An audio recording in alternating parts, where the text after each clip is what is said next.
This Week in Startups is brought to you by Ring.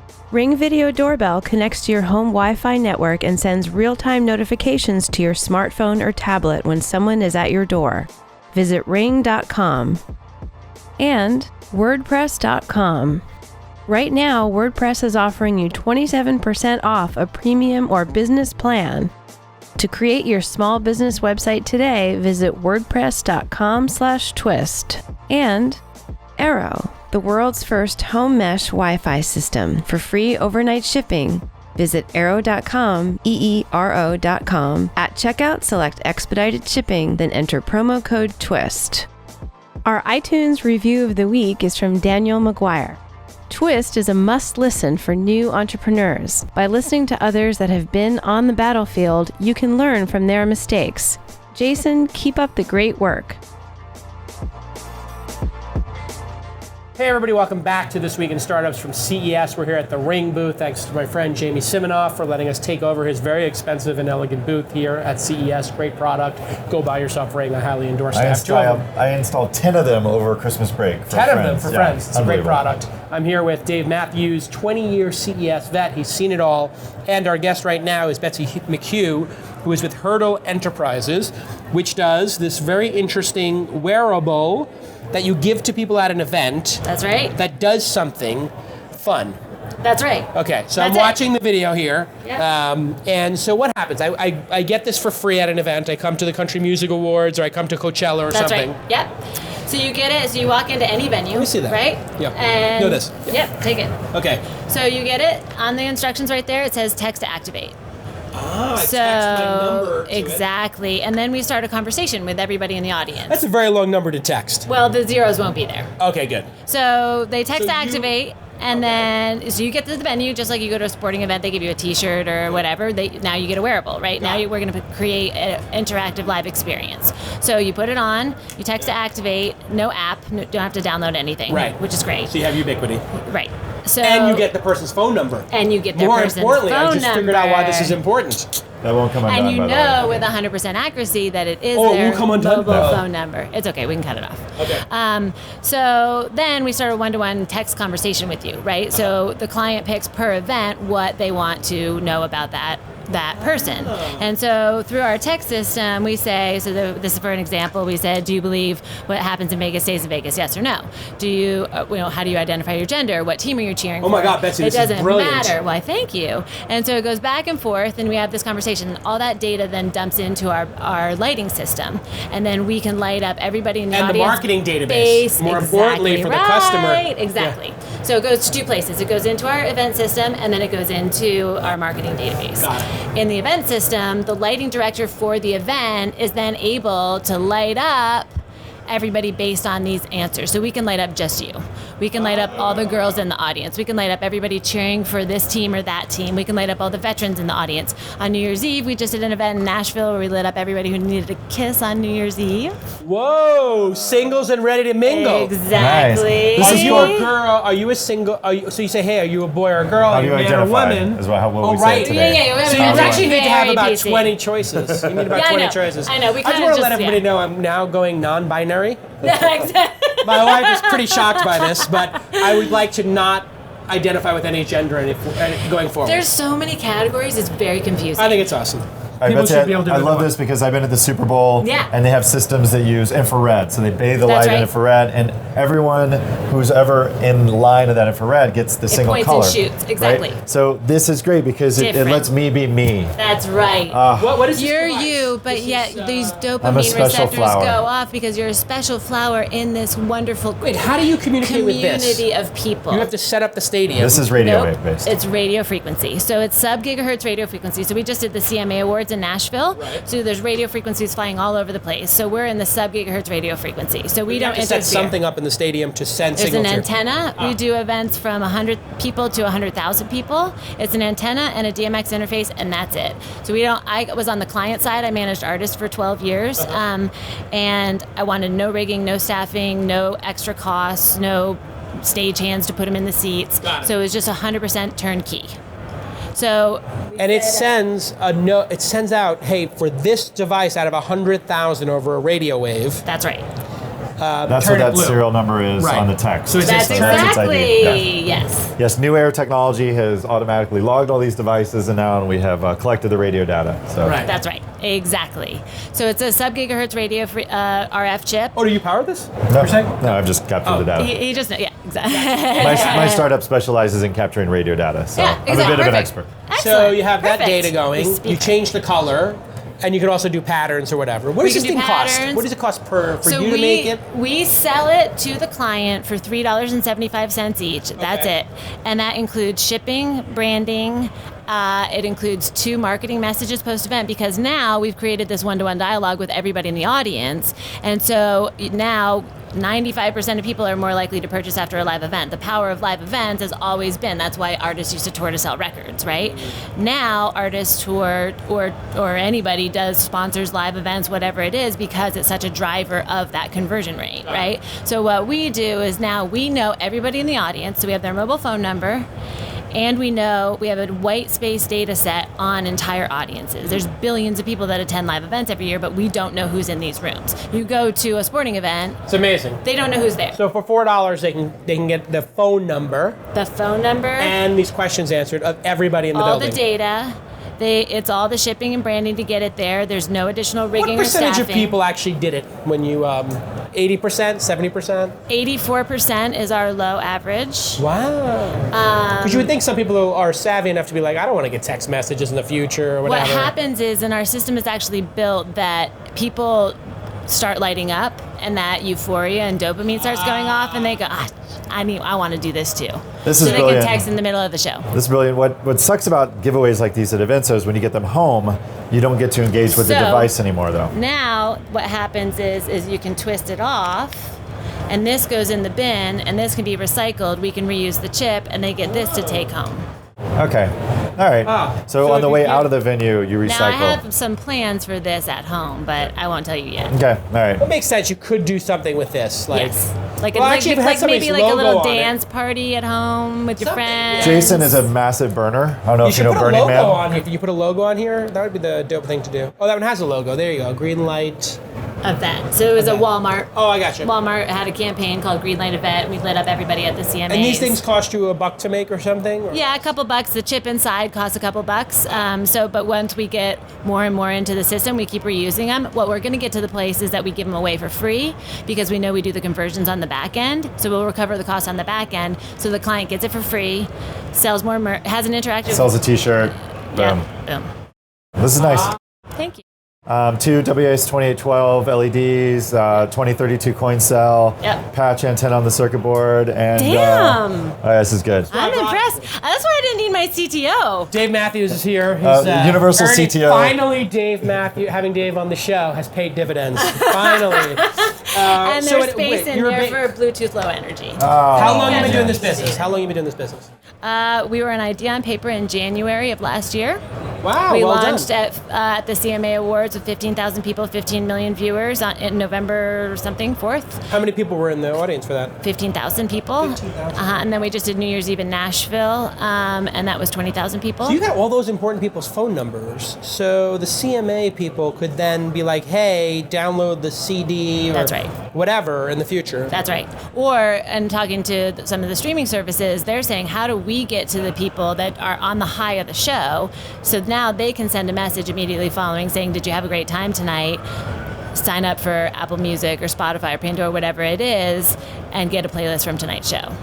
Right? So now they drive downloads. So then we can also drive people to retail, right? So we can say, go to McDonald's and get a free French fry after the event, right? Yeah. So there's all kinds of brand integrations as well.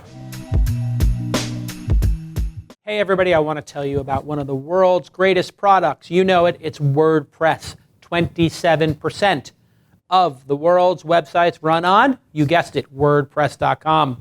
And I have been friends with the founder, Matt Mullenweg, for a long time. I met him when he was a teenager, just starting to make this amazing content management system, blog software, incredible product. I use it for Calacanis.com, and I have done so since the inception of Calacanis.com. And we use it for This Week in Startups, this very program. Why should you use WordPress? Well, 350 easy-to-use themes for any type of business, portfolio, or blog. And they feature 24-hour support. And You can use them to make your small business website, not just calacanis.com, not just this podcast, but also your small business website. And new this year, create and publish your own VR content, that's virtual reality, using a WordPress.com site, starting with 360-degree photos or 360-degree videos. This is all the rage. If you start playing with these cameras, you start putting up these 360-degree video views, you're going to get more traffic, and you can do it on WordPress.com. You can view your regular photos easily and your panoramas in VR. Matt Mullenweg has been on the program a bunch of times. He's an amazing founder, and so many developers are building interesting products and plugins and extensions to WordPress that you'll never, ever be left hanging with it not having a feature. And in fact, you can find usually multiple different vendors creating plugins for WordPress. It's all kinds of delightful stuff. It is an amazing product, and WordPress is offering 27% off your premium or business plan. 27% of the sites on the internet are running it, and you'll get 7% off. Visit wordpress.com/twist, wordpress.com/twist, and create your small business website today. Welcome to the program, WordPress. Thanks so much for supporting independent media like This Week in Startups. And when you go to thisweekinstartups.com, know that it is an amazing WordPress site. Okay, let's get back to this awesome episode.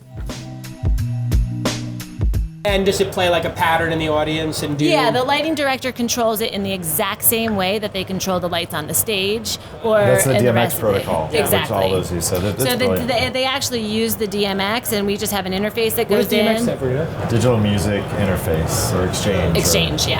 And so it's the lighting console that they use, and so when they hit this button, it lights that light up. When they hit this button, it lights up the group of girls. Wow, so genius. You came up with this idea? I sure A did. Midwest startup too. I had to And you're leave in the Nashville? Midwest. I'm Nashville. So I grew good. up in Connecticut. How many people work at this company? How's it We have funded? 11 full-time right now. How's it funded? We did a seed round of safe notes, and we are oversubscribed. Wow. Is there a Yeah. lead investor? There is not a lead investor. Yeah. I'm very I fascinated put with a lot So- of my own money in. You did? Yeah, we have a pretty incredible board of advisors, from the former CEO of Virgin America to the special advisor to Leslie Moon Bez, all kinds of great people. Very interesting. And before this, you worked in the music business. Yeah, so I was at CAA in LA for a few years, and then I managed a couple of artists, a guy called Keith Urban and another guy called Hunter Hayes. Keith Urban's done okay. He's Yeah. He's okay. up and coming. Yeah. He's That's up the and thing. coming. I came in before Kinda like he that. headlined it. He's pretty cool. I couldn't name his song, but I've heard his stuff. He's a good dude. Who's the other guy? Garth Brooks? Garth Brooks, yeah. I'm not crazy about him. Nah? Yeah, I Yeah. like the Keith He's a Urban big guy. deal, though. Keith Urban guy's a little more surly, right? He's pretty surly. I like the dude who's a little surly. He's pretty rad. You're a little Is gritty. he? I'm a little, yeah. I'm a little bitter. Slightly different. It's a version of surly. So, you're going to sell this to sporting events as well. Yeah, our client are the marketing people. That's the difference with the company that we were mentioning before, which is an incredible company, but they're infrared based, like you said, so it points and shoots. Ours, we actually deal with the marketing team. Yeah, because I was at a Warriors game when they did this. Right. It was fun, but I didn't have to put my phone number in, so I Right. just thought, like, I've always felt these things were just gimmicky. Yeah. And there was no real end game or Right. value to doing it. But now... Now we can text you and say, we just let you up, and now you get to go to the front row. Do you know what? I would say the value of an SMS number of a fan of yours, I would say is worth $10. That's what I believe it's worth. I Yeah. have maybe 1,200 people on my personal SMS list, which I started last month. Jason's TXT list. I just started my own little thing we rolled. Do you know what the percentage of people who open SMS are? What? Take a guess. 100. I was going to say 100. 99. It's Yeah. 100. Yeah. And if they don't like the message, you know what they do? They hit stop and unsubscribe. They get off it immediately. Yeah. So if I think I had 1,300 people subscribe, and there's 1,250 on it now. So if you don't like me or my Right. SMS, you get off immediately. That's right. It's so powerful. Right, that's exactly it's it. worth $10. It's one-to-one communication. It's brilliant. Betsy, are you a first-time entrepreneur? I am a first-time entrepreneur. This is great. I have to tell you something. I think you are sitting on a powder keg. Thank you. This is a brilliant idea. Thank you very much. And I think the whole idea is incredibly stupid when it doesn't have the SMS. You figured out to combine the SMS. When did you have that moment of clarity? I had that moment of clarity probably 3 weeks into the idea, because we were going to do an app that scanned a QR code. And I went, I don't like this app thing and trying to get people to download an app. Yeah. You would go down to 10%. Exactly. And so the SMS and the 84% number comes from an app beta test that we did before we pivoted. The SMS is so brilliant because all marketers need to get, I mean, if you think about even a place like Disneyland, they don't have anybody's phone number. They don't have anybody's email address, and that's Disney. That's right. These people are sophisticated. But Magic Band is kind of changing that. That's because if you stay at the park, then you can use it. And then, but those are $25, and so there's everybody but Disney that we're You need to keep revving this. You need to keep revving on this because there are other applications that'll emerge. There's a whole. Yeah, this is a big data play. That's what I love about it. And Celebrity Cruise Lines at CES 2 days ago announced that they'll have a medallion that you wear, which is Bluetooth Low Energy, and as you walk throughout the ship, it'll do the same thing Magic Band does with NFC. Yep. So this is great. I love that there's Bluetooth Low Energy inside. Yep. And this All is right. The company is Hurdl. Hurdl. Hurdl. H-U-R-D-L. Do you want to know why? Because it's some hurdle you have to, I don't know, tell me. Because venues own the rights to the seats. Ticketing companies have the contracts to sell the tickets to the seats. That accounts for less than a third of the audience. We hurdle over that to get the entire audience. Boom. Boom. CAA. Hurdle. Boom. LAMBA. Such a good idea. Exactly. How much, let me ask you, entrepreneur, how much did it cost to get you to this point? Like, how much did you have to spend? $1 million, $2 million? How deep into the startup are you? To right now, today? Right now, yeah. How much have you spent to get to we this spent point? about $700,000. I love you. You are capital efficient. Amazing. You got a brilliant idea, and you understand what the value is. Betsy, this could literally be. I think you could easily do $10-20 million a year in revenue within 3 years. This is just phase one. I think it's $10-20 million in revenue by year 3. I think this year, Thank you. year 1. You just put a valuation on my company. I'd Thank like you to very much. have Well, I say year 3. I think if it's let's say you get to 15 million in 3 years from now. Yep. And in the first year you do $1 million.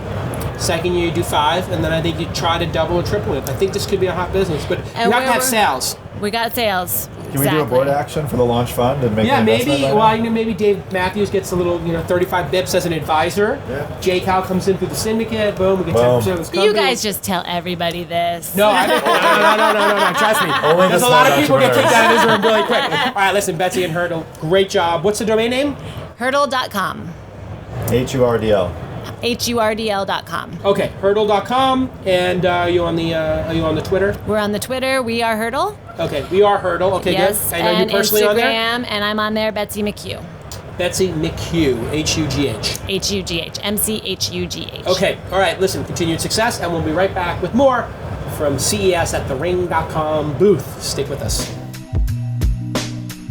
Let me tell you about a product that is not pathetic, but solves a lot of problems in my house and many of my friends. I was talking to some of the Engadget bloggers and founders, and they love this product too. It's called Eero. E-E-R-O. It's the world's first home mesh Wi-Fi system. It is mesh. What that means is they connect to each other, and they do that fast. And with a simple iOS or Android app, Eero will blanket your home in Wi-Fi coverage. You want to buy one of those triple packs so you can put it everywhere. And the first one replaces your existing router. You know what you have connecting to your cable box, your fiber if you're lucky enough to have that. And then the additional Eeros just simply plug into outlets, and they connect wirelessly for fast, reliable Wi-Fi for the entire home. I have used it. I love it. It sets up so easily, and it kicked the butt of the previous routers I was using. And I think I can mention them because they're discontinued. There's another thing Apple discontinued was their Apple airports, which constantly did not work for me and were a source of much marital discord. Literally, when my wife comes walking up to me and she's upset, I'm like, oh my God. There's like one of 3 things she's upset about. 1, I let my daughter eat candy. 2, I left a mess somewhere. 3, the Wi-Fi's down. No more. I got rid of 1/3 of marital discord is gone because of Eero. Go ahead and visit Eero.com, EERO.com, and enter the promo code TWIST, and you will get free expedited shipping. You're going to get it really quick. Go to Eero.com, EERO.com, and put in the promo code TWIST. It's incredible. It's amazing. It's simple. That's one of the best things about it is it's so simple to use. I love it. Go ahead and follow Get Arrow as well. Use the promo code TWIST. Very important, use that promo code so that our partners know that you actually heard about it from Uncle Jason. Hey everybody, welcome back to This Week in Startups live from CES. I'm here with my good friend, Gadget Guy Dave Mathews, GGDM on Twitter, brilliant inventor, thinker, and 20-year CES vet. We're going through all these different companies, and we found this little company. I guess you guys emailed us at some point. It's called S7.io. That's correct. And you have two products here that you make. I thought it would be an interesting idea to have you here because what you work on is the Raspberry Pi. Indeed, Explain to the do. audience what the Raspberry Pi is, because most people don't know what that is. Right. So Raspberry Pi came out a few years ago, and most people know it because it's a $35 computer, which is very small. And I'm holding it inside of this box. That's correct. It's that little circuit board. That's right. But the most brilliant thing about the Raspberry Pi is not that, which is amazing. A $35 by computer itself. is amazing. It's an open source project, right? Right. But what it also did, it brought programmable computers back.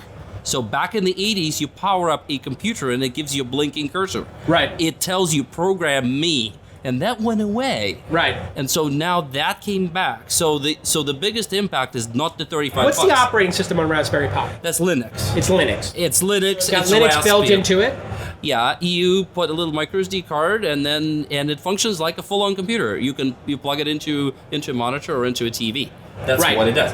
But the most important thing is it brought people back to programming these things first. Right. And Now, so- the Raspberry Pi movement's been going on for how long now, Dave? 7 years now. 7 years, And yes. They have Pi Who Zero. started? It came out of a group in London. It was an educational In based Cambridge. group. Cambridge. Out of Cambridge Computer Science Department. Do you know why they did it? Because the number of students enrolling into their computer science program kept dropping, and they kept wondering, why is that happening? Cost it should of be computers? going up.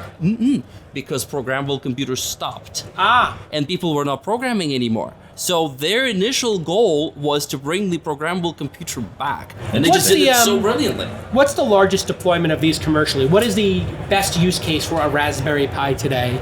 Well, first of all, the biggest use case is by far the education. They give it to 5-year-olds in schools, and that's their first computer, so that's how far it has gotten. Yeah, you hook a USB keyboard up to it, you hook an HDMI monitor up to it. The latest ones that just shipped recently have a Bluetooth Low Energy and Wi-Fi. That's right, and Wi-Fi. So we took the new Air code, and we're actually, some of our customers are using this. It's a very innovative solution. If you have a gate at your storage facility, we look at the Bluetooth of the vehicle, and when the vehicle pulls up, we automatically open the gate for you. So that's an example of what we're doing with IoT and the Raspberry Pi. That's exactly right. And so what's happening now is people do prototypes. People can prototype just about anything. So once they've done it, what do they do next? How do you turn it into something that you can actually deploy, that you can use? That's very hard. You need enclosures, you need communications. And that's what you guys are making, And this really rugged enclosure. Plus, we have a 4G cell phone modem coming out for this very same platform. So this we case do that you things. make, Yes. the Rubicon, it's a Correct. weatherproof case Indeed. for the Raspberry Pi, so people can put it anywhere. Also Arduino and BeagleBone. Is it waterproof or just weatherproof? It is waterproof. So you put it underwater? Depending on how deep you want to go, but got it. But it's pretty much waterproof. Talk about thermal heat dissipation, because the ARM yes, it's a CPU big deal. Yeah. Because So, this ARM chip doesn't have a heatsink on it, and you think May about I? the fans of your May I? MacBook firing up all the time. There is a very good reason why this is solid aluminum. This is solid. So we have a heatsink solution. You mount your Pi this way, and there's a tiny little heat pipe. We have tested it out in California, summer sun, with a quad-core Pi, with the Wi-Fi, Bluetooth, full power. These are the kinds of issues that people run into. Is this a UV-resistant plastic? Minor details, but they either make it or break it. So our whole point is that we help people to get things out there. This is our entire purpose in life. And now you're adding a 4G LTE connection to it and solar to power it. Exactly. And I guess a battery. Yes, the battery charger is, you can pick the size of the battery, and there will be a few choices. Right, so you'd be able to put, this case could have a battery attached to it, LTE attached to it. So then you could take a Raspberry Pi with the S7.io casing and put it on a tree somewhere Indeed. in the middle of a forest. If it gets a little bit of sun, it charges the battery, and you could have a computer on a tree thousands of miles from any human. Indeed. For probably, your cases cost what, $100 to that, $200? The case is less than that. So for under $200, you can take your prototype and pretty much put it anywhere you want. What I love about this is Isn't that incredible when you think about it? This is the industrial IoT. So think about the data sensors that this could be feeding, and even such things as monitoring the cure speed of concrete. Yeah. And if it's not cured at the right time, temperature, whatever, structural fatigue can happen, and that's where this industrial IoT is really going to pay off. Yeah, I mean, you literally could put these into a building that you're building, or if you're building a dam or whatever, you could just build this into the dam, have sensors, have computing power for $200 in all different places in the dam. Or if you're running this new pipeline they're running, you could literally have a computer every mile on the pipeline doing any kind of really deep analysis. It's super exciting. I mean, it's incredibly boring, but it's super exciting when an intelligent person comes up with an application for deploying $200 computers everywhere. And they can do it in very small volumes and have the same level of robustness that you would get from a full-on industrial solution. That's what we do. You can have your cake and you can eat it too, meaning that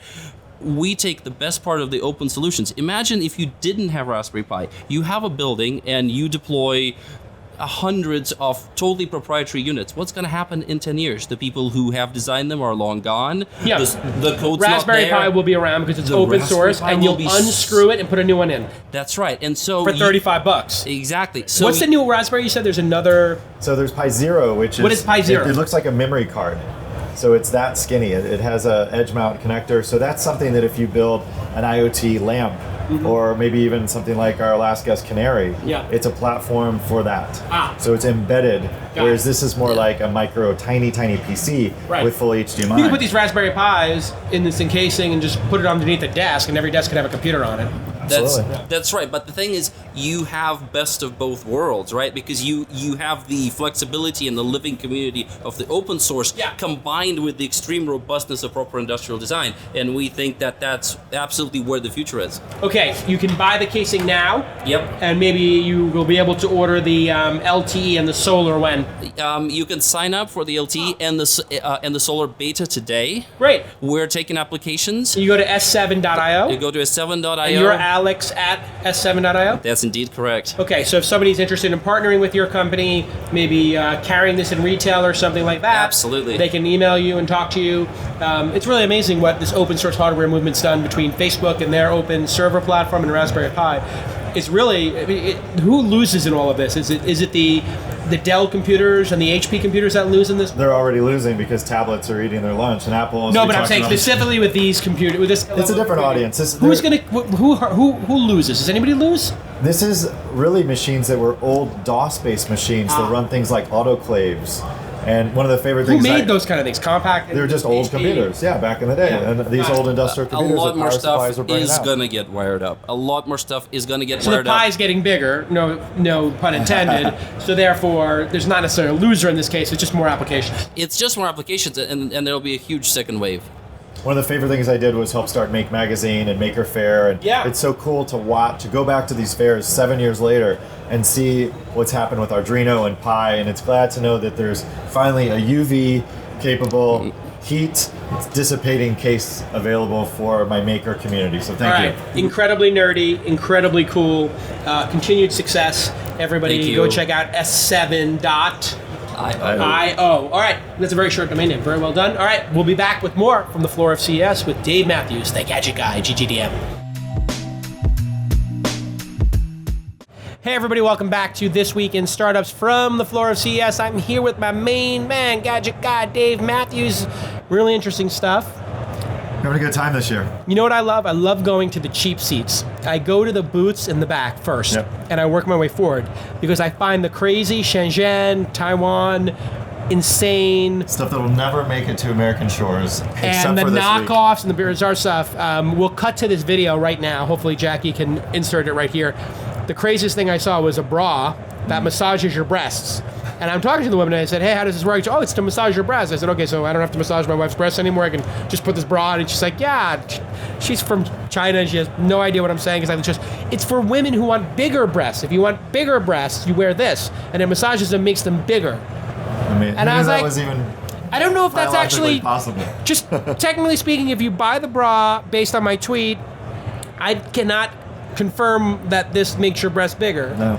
I'm hoping to go from a B to a strong C. I'm kind of a full B right now, Dave.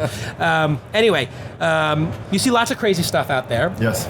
But you also get to see a lot of the interesting stuff like the cars and the It's amazing Alexa. how this has become a car show. That's a joke with my car. I'm a car guy. Yeah. I restore cars. And my buddies say, Dave, CES is not a car show, but it absolutely is. It has. And now, next up, you found Rob Griffin here. I did. How did you find Rob and the GeniCan? So one of my favorite inventions, or sorry, one of your favorite inventions Yes. is mine. QCat. The Yes, QCat, of right? course. The first consumer IoT device from 1997. And what year is it now, just so we're clear? It's 2017. 2017. It's been a full 20 years. 20 years later. 20 years since you burned 9 figures on 205 QCat. million raised. Not a single VC was harmed. And $0 returned. $0 returned to the Fantastic. investors. Coca-Cola, thank you for the $10 million investment. They all wanted to know what products were swiped on barcodes throughout the entire Yes. house. So the idea was swipe a barcode and get a deep link to this brand new thing called the internet Yes. as through Right. your computer, a tethered Take the computer, magazine, swipe something in a magazine, get and to get see more it. Got it. information. So here we are, 2017, 20 years later, and what GeniCan. What do you have? What is Welcome your to the invention? program, Rob Griffin, but what is your Welcome. invention? GeniCan is the smart way to shop. So we created a device that goes into any garbage can or recycle bin and adds barcode scanning and voice recognition directly to the bin. Okay. You're already going there. You need to reorder supplies or order groceries. So we add a device there, and as you throw it away, you scan it or talk to it. Okay. So- So it's the device that's right here on the side. This is kind of like, it looks like this is a 3D printed version. This is a beta. Yeah, we have better. In You're the just booth getting right started, now. right? No, we're in production. You're in this production. is just our last prototype I could bring up here. So it's a little, for people who are listening, it's a little cylinder. It looks like the size of 2D batteries with a, and it's on the side of just a little plastic garbage can you'd see in an office. Now what happens? Show me. So as you throw things away, So you're throwing away your lights up. Barilla mushroom. Yep. And you scan it. You Barcode, scanned it, it made a dinging sound. and it's added to my list on my smartphone. So now on your smartphone, it tells you that you I threw somebody away threw away a Barilla. bottle of whatever. Exactly. Now, not everything has a barcode. What if you don't have a barcode on something? So anything without a barcode, you simply hold it in front of her. Uh-huh. She'll wake up. Lemons. And it says, what should I add to your list? And you say lemons. Exactly. So Now- you're using the garbage can as a way to prompt people to buy more stuff. To track their inventory for their own consumption, to reorder it. Yeah, no Yes. judgments there. But I mean, if you're throwing away an empty bag of coffee, it would suffice or be logical to think you might want more. Exactly. So this just goes on a list. Goes on the list. We started with the grocery list, right? So we started with the grocery list. We said, look, we want a grocery list shopping as a chore. So have an updated list. You don't forget your list at home. You don't have the wife texting you from the store saying, hey, can you send a picture of the list home or to me? You don't get home from the grocery store and realize someone didn't add something to the list because it's all real time here. So it started there. And then we said, well, wait a minute. We've got all this inventory and we know exactly what you want, and there's this great technology in terms of online ordering. And online ordering isn't necessarily broken, it's just not as easy as it could be. So can we partner with companies to make that seamless? So Amazon came out with Dash, and that's a way to replenish items that you're Yeah, throwing Dash away. is a little IoT device. You put it on the wall. It's got the Tide logo. Tide must be paying and underwriting it. And you press a button if you want more Tide, and it comes. Right, but the Dash service under underlying service allows us to throw. Oh, Dash is an open API. It is. I did not realize that. So we were able to leverage that to reorder supplies that you're throwing away. Ah, And you so get to if- choose. Right. So if I have my Big Pen box and I throw it in the garbage, Yep. one of two things could have happened. I could have taken the last Big Pen and I need more, or I could have put 20 Big Pens into a cup and not need more. So instead of just reordering it, or I may not like Big Pens anymore, I kind of like Big Pens, you would put it in, boom, and then it puts it on the list. Exactly. Then I go to my list, I say reorder, and then I'm taking it that device cost $50 or $100. $150. $150, a little pricey. And then do you make a piece of the action on affiliate when I reorder or no? We do. So you get a little 1% kicker, 2% kicker. Kickers on the reorder. Oh, And it's very free nice. to the subscriber. The customer doesn't have any other additional charges. We're also adding value by adding coupon matching. So you're throwing items away. You have to go to the grocery store. I'm not a coupon cutter by anyone's. So you might get a coupon in there. So you get a coupon. Or is there an API you hit to get coupons? Is that the idea, or you have to go through that? Yeah, you work we'll through that. yeah. What about just when you scan it? It just gives you here are the 3 other options. People who bought this also bought that. It's Catalina marketing, the reverse couponing. So you throw away Oscar Meyer, Wiener, you get a Ballpark Franks coupon. Competitive couponing. Really? Or I just actually, even beyond that, I would think about, instead of incentivizing the brands, just incentivizing more purchasing. If I throw away Bic pens, I would just be like, hey, here are things that people who bought Bic pens also bought. They also bought these type of pencils. They also bought these type of pads. Would you like those as well? Throw those in. It's just a prompt, a shopping prompt. So this seems like a very niche technology. Is there some bigger play here in garbage, in throwing stuff away? Or do you have a bigger concept here? Or are you just like a tinkerer who made something interesting? No, this is the missing piece, and we're seeing that. I mean, the show's been great to us. The previous traction we've gotten has been amazing. Automatic delivery is the future. We want to save time. We don't want to go to the grocery store as often, and it's the way. This is the missing link, if you will, because everything else requires innovation. Say you reorder and yes or no, and you just say yes or no. So our process is this. So as you throw things away, if it has automatic delivery, we have a little truck icon on the icon. You click the truck icon, you need to make a decision. Do you want this automatically delivered? In your app, you have to take your phone app. But why do you even do that? Why not, if I throw away the Barillo, if it says, you should just say, would you like more Barillo? And I say yes, and then it orders it. It has my Amazon account. Why do I have to even open my phone? Because we want it to be intuitive, and we don't want it to have a big interaction with your garbage can, right? It's there to facilitate creating the list. I disagree. I think it's better. Forget about the list. You want to go just full talk on. to. Listen, if you want the whole point of the dash when you press the button on Tide is you don't have to open the app, right? But you also, this is the setup process I'm explaining to you, right? So the first time you get the Brillo pasta on your list, there's a truck icon. You press the truck icon, you say, every time you see this, reorder it. And then that's it, you're done. Oh, I see. So then any other time after that, so the you throw it first away. time I throw away my Capellini, Right. it says, do you want to auto reorder Capellini? Now, every time I swipe Capellini, the swiping of Capellini now sends another box. Because if you have I kind of like the idea now. I'll be honest with you, I was like, this is a little bit like of a student hack project. I don't think it's got legs, but now I kind of think it's got legs. Yeah, and because we didn't want to automatic. So you say you have Amazon Prime. The truck icon is a little bit weird. You should just say, you should put a little circle there and say auto reorder. Yeah. But you'll get there. You have to do a little testing. When will this be available in the market? We are in production now. We'll be shipping our first units in February, March timeframe. Did you do a Kickstarter or an Indiegogo or anything like that? We did Indiegogo about a year and 3 months ago. Was that a good experience? It was a good experience. That's a long pause. It wasn't a great experience. Well, no, it was. We had... What's the reticence there? We had a great experience in terms of conversion. So we converted over 30% of the traffic. We just didn't get the traffic that we needed based on, a lot of different factors. You know what you got to do? You know this kid, Dollar Shave Club? Yeah. You know I did the funny video? You got to do a self-deprecating funny video about garbage. And just make it funny. And if it's funny, people might buy this as a gimmick. The other thing you might want to consider is it's cool that it's on the side of the can, but what if there was one that was like you make the whole garbage can and integrate it into one piece? It's kind of interesting. But listen, continued success. GeniCan, can I go to GeniCan.com and order? Or? Absolutely, yep. All right. And a lot of QCats made their way into the garbage, so it's good to see that a barcode scanner is actually doing something important with trash. So I love the idea of it being the sorting mechanism of putting something on automatic. And then what's great about that is my daughter can be like, throw the Capellini away and get a new one.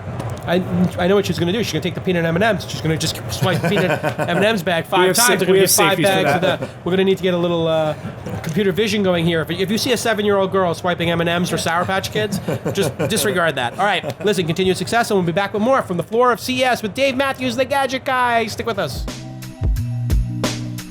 Hey, everybody, welcome back to This Week in Startups at CES. I'm here with my man, Dave Mathews from New Air, the Gadget Guy. Follow him on Twitter, GGDM. Thank you to our friends at Ring for hosting us here. Next up on our hit parade is a company you found. Shai Goitein is here. Goitein? Goitein, yeah. Goitein is here. Why did you pick this company, and what is it? So I love drones. You love drones. And as toys, and the Parrot has been a very inexpensive kind of platform. Quadcopter, right?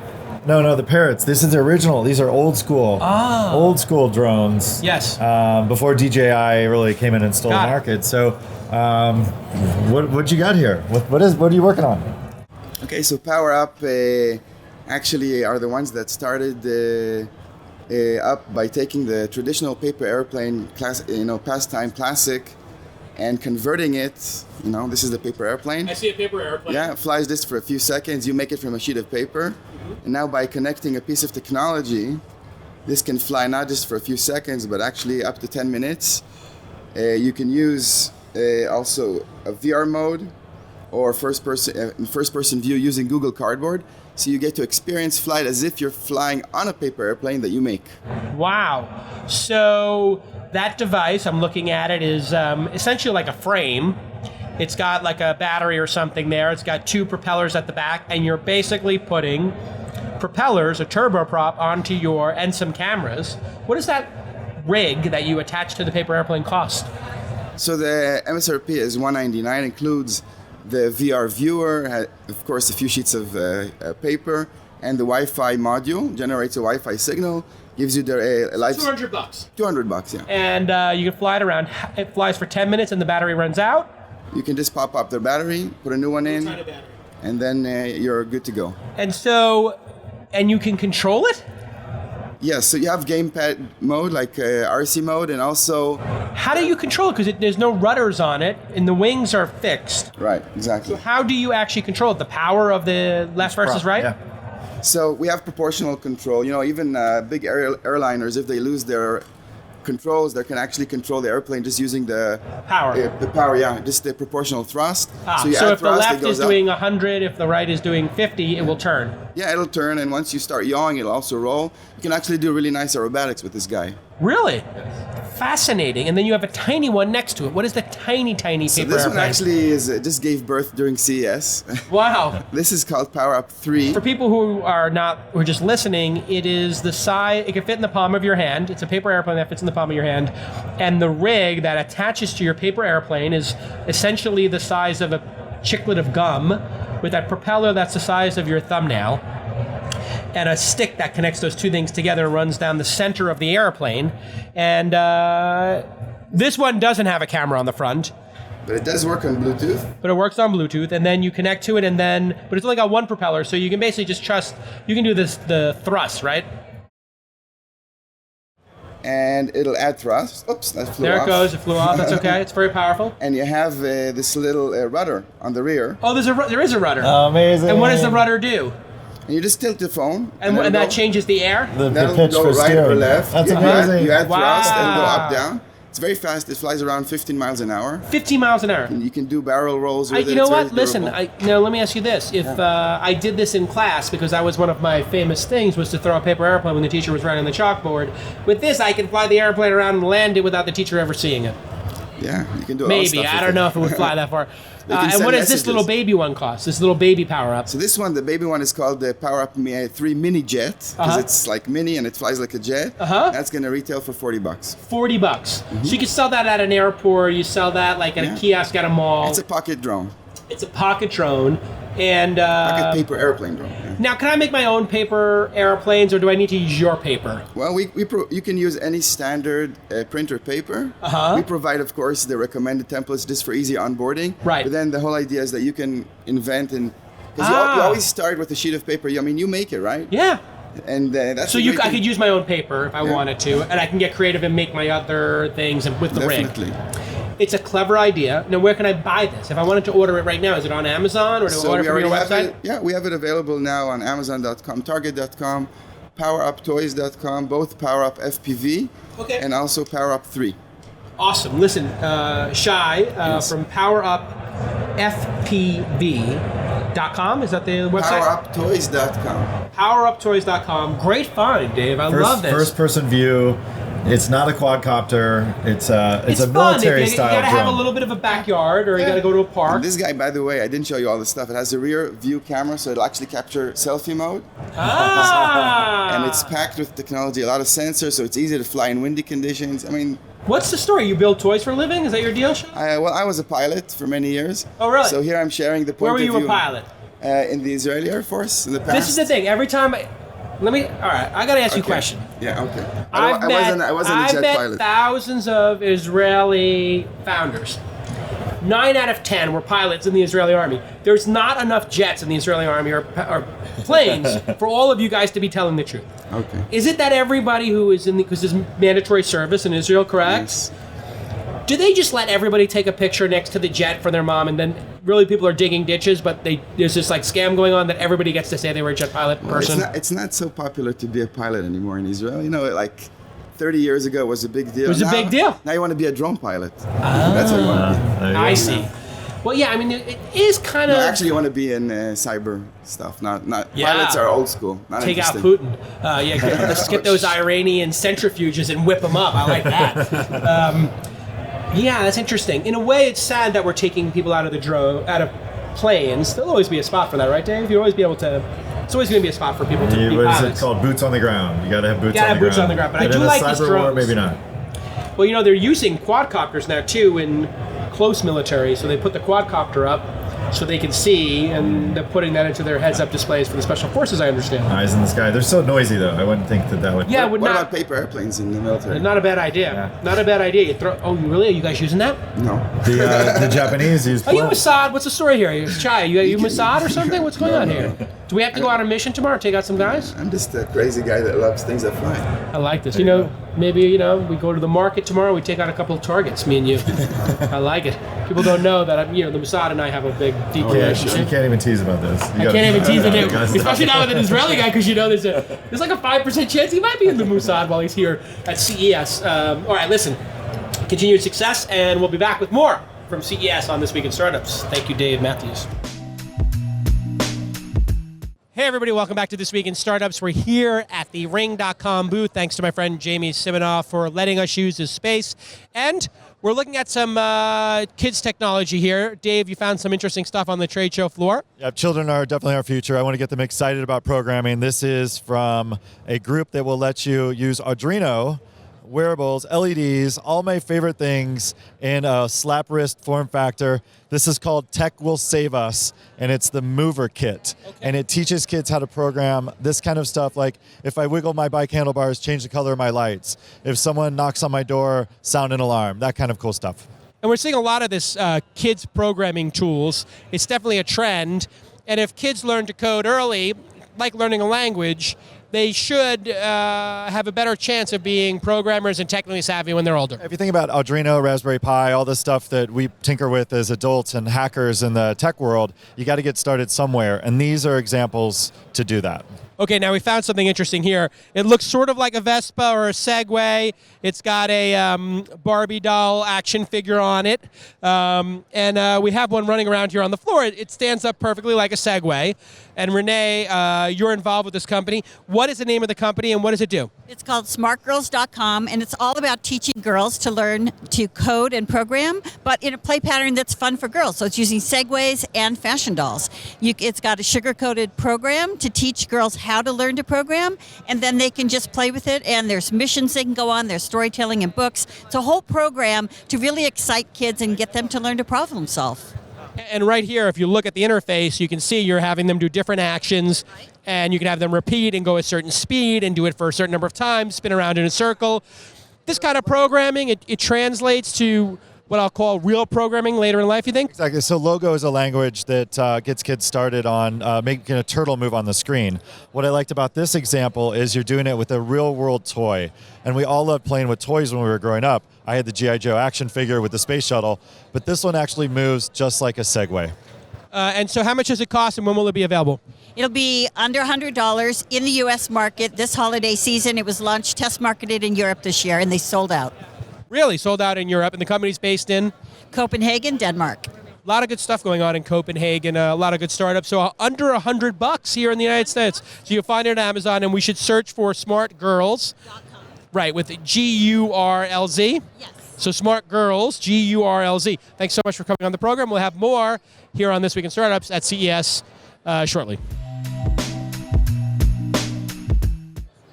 Okay, Dave, you found something interesting on the trade show floor. What is it? Yeah, this is Kenny's attempt to put a $700 smartphone in the sky. Kenny, what kind of drone are we looking at here? That's right. So my company is xCraft, and this here is Phone Drone Ethos. So you're right, Dave. You actually put a smartphone inside. We use your cell phone's camera, GPS, stabilizer, and processor as the control board for the drone. So safety features, 360-degree obstacle avoidance. Even coming down, we'll have sensors on either side coming out. You're good there. This is essentially a flying OtterBox when it's in the air. So it's shock resistant, water resistant, the whole drone floats. So why would you do this? Like, why would you use a smartphone, which is expensive and precious to people, $600, $700, $800 device, and put it into a drone that could fall out of the sky or go into a lake or get stolen or lost? Aren't there drones on an Arduino or drones on a stick available from like 3D Robotics that do this? With the features that you're getting, those are going to start around $800 or $900. This is going to retail for $399. So those features are full autonomous flight. You say, fly 50 feet in the air, fly this route for me, and hit go, and it'll run that route, filming the whole time. You know, I've got an old smartphone too that I would not be opposed to putting an old Nexus 5 into this thing and then just sitting it up. So I thought it was clever because the smartphone has all the sensors that a drone needs, and we don't use half of them. You know, we use GPS for Waze, but we're not really using the accelerometer. So I thought this was a clever use to take that old cell phone and turn it into something cool. It is pretty clever. This is a 3D model printed device right now. Are you like a student in school, or you're a first-time entrepreneur working somewhere else? You just came up with this idea and you're executing on it now? You're really early stage, right? No, I'm a community manager for the company xCraft. So we're a three-man shop right now in Coeur d'Alene, Idaho, and did the whole Kickstarter bit. We were on the TV show Shark Tank in season 7. And took our original product, the X+1 on there. It's a VTOL drone, quadcopter, and airplane combo. So that'll go 60 miles an hour. We also have a racing drone that'll go over 100 miles an hour. And so this is our third shot at this consumer market, and we're really excited for it. Yeah, it's really an interesting idea. I wish you great luck with it. Thanks for coming on the show. Thanks very much. Good job. Okay, we'll be back with more. Hey everybody, welcome back. We're here on the floor of CES 2017. I'm with my man, Dave Mathews, the gadget guy, GGDM. And Dave, you like to go look for the wacky, fun, interesting stuff in those back booths, those cheap seats, as I like to call them. I started in the back of the trade show. I worked my way forward because I like finding the wacky stuff, the interesting stuff, the creative stuff. Tell me, what did you find here? So in the Sands Hall, where we are now with the Ring team, is great for that. And I love robots. If you remember iRobot, the Roomba would go around and clean your floors. Really, it just ran around and got stuck on things. But I saw Ethan here with his robot that's a Grillbot. Ethan, what have you come up with here? I came up with the Roomba for your grill, basically. If you love to barbecue, but you hate to clean, Grillbot does the work for you. It works on any style grill with the press of a button. Now, you're the founder? You had this idea? Or you? This idea, yeah. So, do you have a Roomba and you were just sitting there looking at your Roomba and you're like, I could get this to clean the grill? Or is it just too much work to go like this 8 times? None of that. It was being too lazy to drive to the store to buy a grill brush. I went into my garage, I took a power drill, and I put a bristle brush on it. I started cleaning the grill, and I said to myself, why can't you press a button and get it done? 3.5 years later, I invented the Grillbot. And what is your, are you married? You're a married guy? Married, live in Manhattan, Upper East Side. So you had a regular job before this? Or did you have a regular job? I was selling Manhattan real estate for 15 years. So like when you walk in and you say to your wife, like, I want to like quit selling $3,000 a square foot dollar apartments and getting ridiculous commissions, and I want to create a Roomba for grills. Does she look at you and say, like, you're Ralph Cramden, like the Honeymooners, and say, like, absolutely not, you're going to, like, Corey and Apple? Or what's the story here? What was her reaction when you told her you're going to spend all of her money on this? Before I explained it, I did say humana, so absolutely Honeymooners all the way. I did tell her my idea. She was like, go for it, but don't quit your day job. And it took 3.5 years of engineering, so during that process, I started getting so much more involved with it. Eventually, I had to give up the day job because she saw the traction we were getting with this, and people just were falling in love with it, all the prototypes, and it took off. So when you showed this to the people at the Sharper Image, they fell out of their seat, right? I mean, this is the thing that Sharper Image lives for. Are you in the Sharper Image? Yeah, they're one of our first customers. They were just visiting us yesterday as well. They love us. We're there every year with them. So Sharper Image, we're launching it to Home Depot this year. We're on Lowe's and Best Buy, Bed Bath & Beyond. So it's been really exciting to watch the success. We've sold over 100,000 Grillbots already. I'm sorry, folks. Hold on a second. You sold 100,000 of them for how much? They $99. $99, not bad, not bad. Fully rechargeable. They work on hot and cold grills. The brushes are even dishwasher safe. Can it core an apple? A apple. It makes a martini. No, I'm just kidding. No, Boy, can it core an apple? Yeah. there he goes. It will clean any style grill, though. It is America's favorite pastime. People love barbecuing, but nobody wants to do the scrubbing or cleaning. If I put this on my wood floor, it's basically going to destroy it. It's going to shred your floor. Yeah, you want to keep it away from the cat. It's not a back scratcher. It won't exfoliate or anything like that. You just put it on your grill, let it rip, and it'll clean it for you. Technically speaking, it's going to exfoliate maybe just a little bit more. But we are seeing this emergence of the dentist or real estate broker with a crazy idea who watches Shark Tank or gets inspired by something, and they're actually able to go build a hardware product. Can you believe it? I love it. Just the backyard inventor, but the fact that he solved a problem and under $100, like, it's good. It's fun. The world is changing very quickly. Congratulations, and more interesting stuff to come on This Week in Startups. Hey everybody, welcome back to This Week in Startups. We're here on the trade show floor at CES with my main man, gadget guy Dave Mathews, and one of Putin's Russian hackers who helped get Trump elected. No, you're not a hacker, you're a white hat. You've created a product to help protect people. Dave, did you find this product, or is it Jackie? This is Jackie, but this is a huge problem. The more IoT devices you have on a network, you don't know what's getting taken over. So your television set could be a botnet. Right? Botnets are going after shutting down websites all over the world. So CUJO is something that helps prevent that.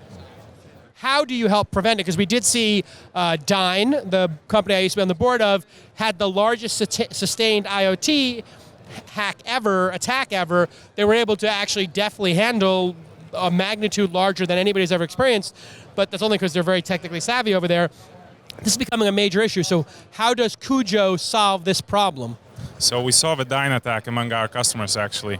So now CUJO uses behavioral analytics and AI in the cloud. Each firewall, each device in each home is connected to the cloud, and they share intelligence to all of them. They learn from the behavior of your devices, and if they see something anomalous, they block that anomaly. So if my one of my security cameras got slaved, or a blender, and it started spewing requests, you would notice that that hasn't happened previously, and say, we're just going to shut that out and not let it send requests anymore. To that source, and that's one use case.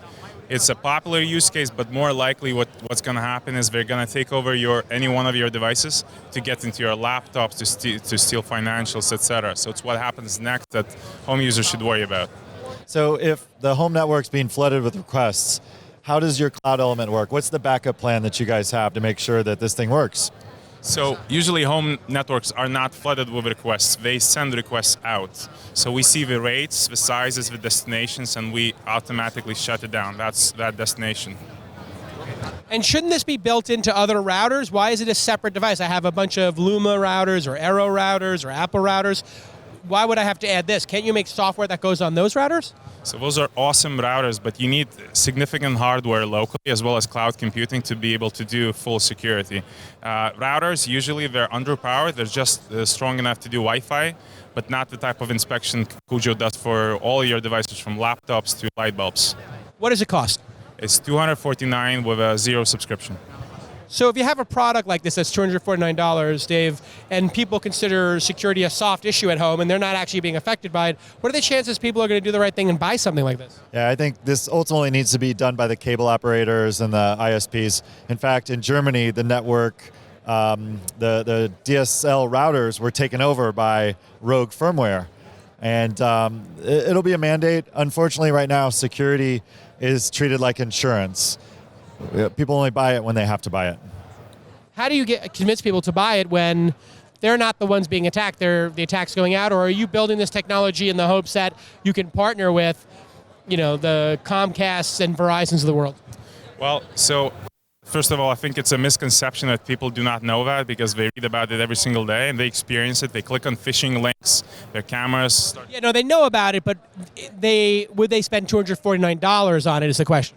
We sold over a couple of tens of thousands of devices by now. We're distributed by Walmart, Best Buy, all major retailers. So I think so. I think we're at cutting edge, but we're right at the right time with this device.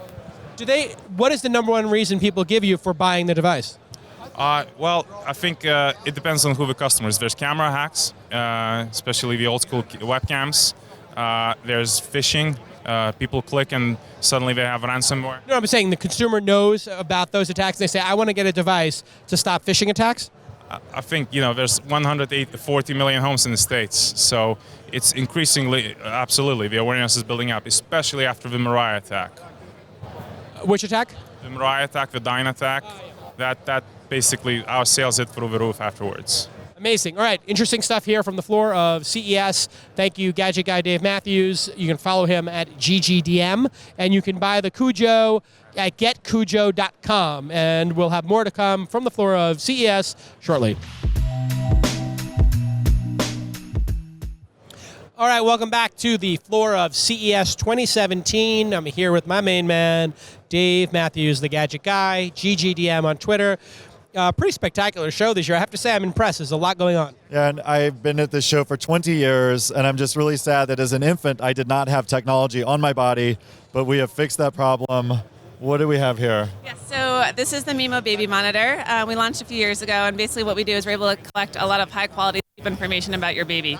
Since we launched, we've built the world's largest infant sleep database, and we just announced a partnership with Johnson & Johnson, where we take their clinical expertise, our data, and our software, and we can deliver a personalized sleep coach to help get your baby more sleep so a parent can get more sleep. Okay, so I have a Fitbit, I have a Misfit, and this is similar technology, right? What's happening on the baby's leg? Yeah, so basically these are respiration sensors, and then there's an accelerometer and Bluetooth in here that connects to Wi-Fi. So basically we can get REM, non-REM, active sleep, breathing, skin temp, body position. And that all goes to your phone and to our cloud, and we are able to process it and pair it with customized information about you as a parent and about your baby. So basically what we're looking at here for people listening is it's a onesie basically, or a sleep bag or some type. It's got a sensor that lets you determine if the chest cavity is going up or down. Yep. So you get respiration, and then a little turtle that I guess pops off so you can wash it. Yep. And the turtle snaps back on, and that is your accelerometer that will tell you the baby's moving around. Based on how much the baby's moving, you know what sleep pattern, you give that all to the parent. And then do you do some AI or training to tell the parents what to do better? Yes, exactly. So we're able to give you a customized profile that night by night learns about how your baby's sleeping to say, all right, we're going to help you sleep through the night, we're going to help you wean from a swaddle, we're going to help you figure out how to cut down on your naps. All right, what about ferberizing? Should you let your baby cry for hours before they go to make them learn to go to bed and give up on humanity? That is up to every parent. There are some Ferber parents, and we help them with that. And if there are parents who do not want to let it cry it out, then we help them with that as well. So it's all custom. What do you think parents should do? I think it's up to the parent. I mean, that's a... Are you a parent? I am. I have a 2-month-old. Okay, you have a 2-month-old. Are you ferberizing your 2-year-old or not? No. Well, so he's 2 months, so he's still too early. I probably... Will you do it? I probably will. Yes.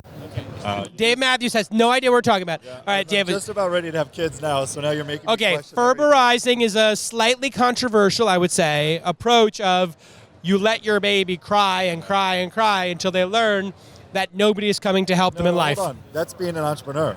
Basically, exactly. Nobody's calling you back to. But literally, it's very controversial because it takes maybe 2 or 3 nights, I think, and they cry and they are hysterical. It is very stressful for the parent as well, listening to your baby cry like that. So it doesn't work for everyone.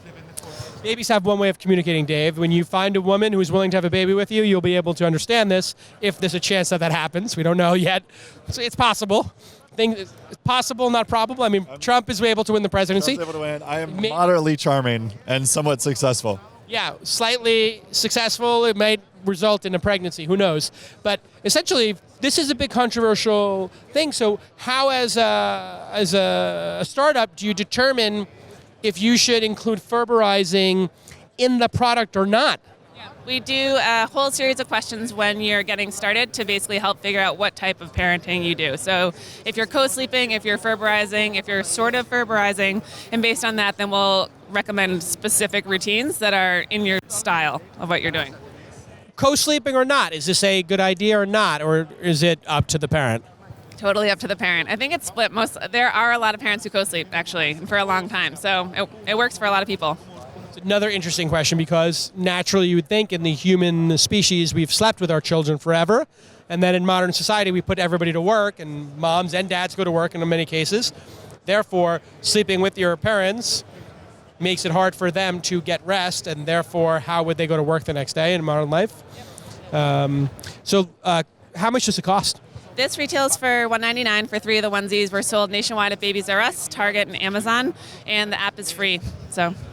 And how much does it cost to buy extra onesies? Because I think we'd go through about 30 of those. Definitely. Extra onesies are 2 for $29, and it's all machine washable.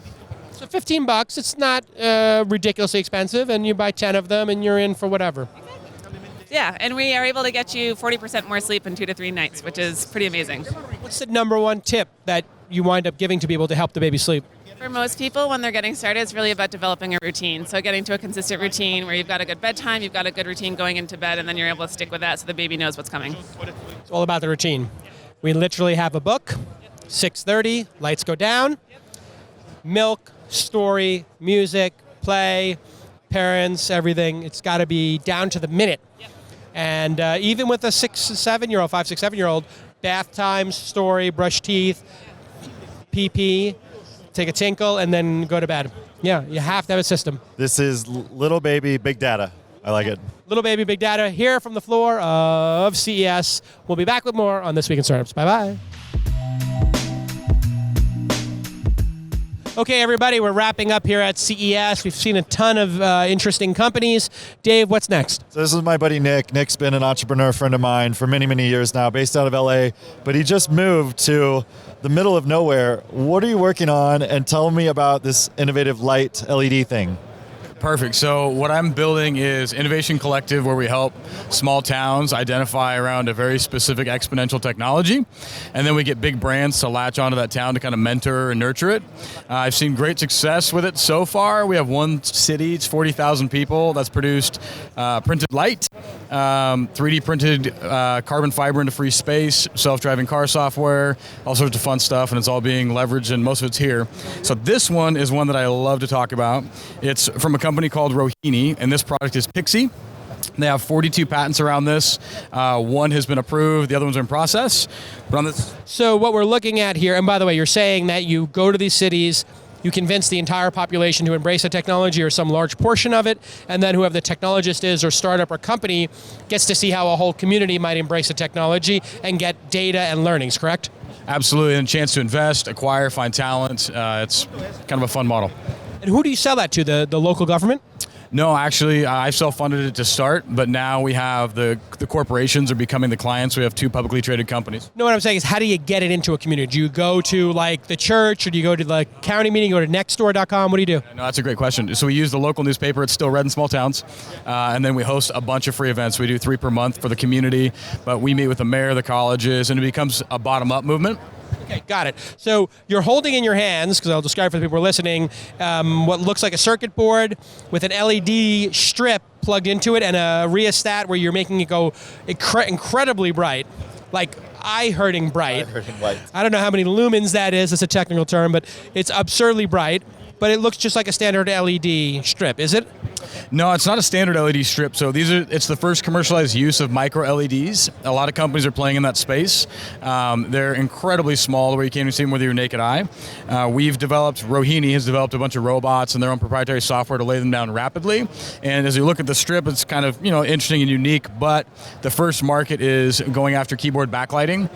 So we have developed the thinnest. It's 60% thinner and uses 93% less battery to achieve the same brightness. So these micro LEDs are like LEDs that you would normally see around the world in signs or lighting, but you can actually see the individual diode. Correct. So on this one, it's so tiny that I'm looking at it, I can barely see any break in that line. So they're incredibly tiny. What's the size of them, like a grain of salt? Like they're on here actually, so you can feel them even, but we're talking under 100 microns. Okay. So we're looking at this keyboard. Does it light up or something, or? This one does not. This okay. is an example of what's being shipped in Q2. Got it. So this would go underneath the keyboard to give it backlight, and major computer manufacturers are using this technology, which came out of Coeur d'Alene, Idaho. Coeur d'Alene, Idaho. They came out with micro LEDs that are so bright, but they don't draw a lot of electricity, so your keyboard's going to light up, and be brighter and more beautiful in different colors. Correct, and then also LCD display is the big one now. So we're able to backlight LCD in a very unique way. We can control each pixel almost, much like OLED, but you don't have the costs, you don't have the life issues, and you don't have the brightness issues because now you have LED reviving LCD. Let me ask you a question. Is this technology capable of being embedded in roads in order to make it incredibly easy for computer vision systems to know where the lanes are? Because I know at my Tesla, sometimes you have lanes that are not clearly marked or there's fog or whatever. It has a hard time in probably 2% of the driving conditions, 1 or 2%, of seeing certain lines because of road conditions. Would this be something that would be put in roads? It's quite possible. We've actually worked with a few groups that have looked at that. It's submersible. We've frozen it in water. We have stuck it in beer for 2 weeks. It's gone through the typical test to make sure it fits for the computer manufacturers. So we're going after the consumer electronics market first, but then there's a whole world of architectural lighting, streets. You could put this around a motorcycle and nobody would ever, you'd have a Tron light cycle like you would not believe. Yeah. Dave, what do you think about this micro LED? What comes to mind for you? So I'm really excited about it because at Burning Man, I put 25,000 LEDs inside of a jumbo jet that will never fly again. And what the whole goal with LEDs is brighter, cheaper, and their adhesion process for this means that the LED substrates are flexible. And that's a hard problem to solve. So so instead of taking these LED tubing and rigging them with whatever, screws or ropes or whatever you used, U-hooks, here you're just laying it like a piece of tape, correct? Correct, yeah. It's there's almost no weight to it, so it'll stick on to anything. You can go directly to product as well. So our robots can put it directly into the keyboard. We don't need all the extra mess. Could it be underneath like an epoxy or some sort of varnish, if you will? So if you were to wrap a car with it or paint a wall, could you just put it against the wall and then paint over it to stick it down? Correct, yeah. It could be under an epoxy. We even seal these, like this is a sealed set, and so this is fine even against the wall on its own, but you could embed it under the epoxy. Yeah, I can see this being incredible for architecture, lighting houses or lighting backyards or anything. Yeah, if you think about the lighting today, it's fixtures that go on the wall. Think about televisions as they're evolving to be like wallpaper. We saw the LG TV sets here that had a very, very skinny OLED, just a few millimeters thick. I think it's 10 millimeters thick, but it still has the HDMI box that you need to plug into. This is even smaller. Now, it's not quite RGB yet, but I just saw perhaps it's almost RGB. But this is flexible everything. We're going to have bendable smartphones in the future. I think this is a technology that will help get us there. Except for the chipset, the batteries, these things will not be flexible. So we're going to see some sort of flexible input-output devices and then maybe wireless connections to them in order to send the data, correct? That's true. We still need the input devices to have some sort of rigidity but as we think about Alexa everywhere, maybe the smartphone of the future is a flexi screen that wraps around your wrist and you just talk to it. Yeah, it's certainly possible, and it's amazing what these new technologies are going to bring. I mean, we can't even imagine right now. It's part of the fun thing of being in this industry is that the core technology comes out, and then we figure it out later, correct? Absolutely. See where it goes. All right, this has been great. Thanks again to our friends at Ring.com. Thanks to Gadget Guy Dave Mathews, GGDM, New Air, spelled incorrectly. Spell it for everybody. NEWAER. The proximity platform. And thanks to Emmy Award-winning producer Jackie, Jamie Siminoff, and all the team at Ring.com, and to our great AV crew, Chris and Christian, I believe. Christian, yes, thank you so much. And we'll see you all next year at CES if we do this again. I'm not sure we're going to do it again. Maybe we'll do every other year. But it's been a great time. Thanks for having us. We'll see you next time on This Week in Startups. Bye-bye. Our iTunes review of the week is from Daniel McGuire. Twist is a must-listen for new entrepreneurs. By listening to others that have been on the battlefield, you can learn from their mistakes. Jason, keep up the great work.